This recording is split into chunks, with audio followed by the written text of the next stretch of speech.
Subscribe করুন Sony ৮, click করুন bell icon.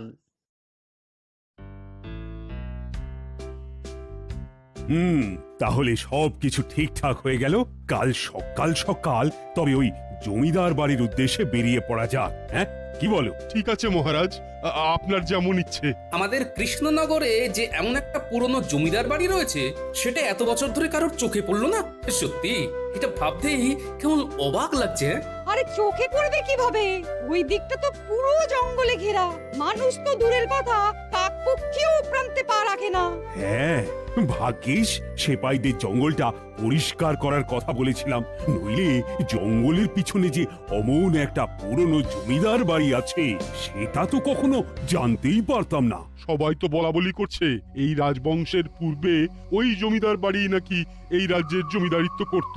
আবার অনেকে এও বলছে যে ওই জমিদার বাড়ির জমিদার ছিলেন খুবই নাকি অত্যাচারী।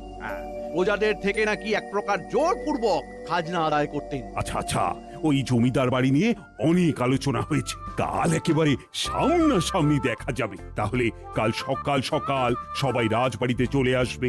এই রাজবাড়ি থেকেই জমিদার বাড়ির উদ্দেশ্যে যাত্রা শুরু হবে। আচ্ছা মহারাজ। মহারাজ, হ্যাঁ, তাহলে আজকের মতো সভা এখানেই শেষ হলো। কাল সবার সাথে দেখা হচ্ছে।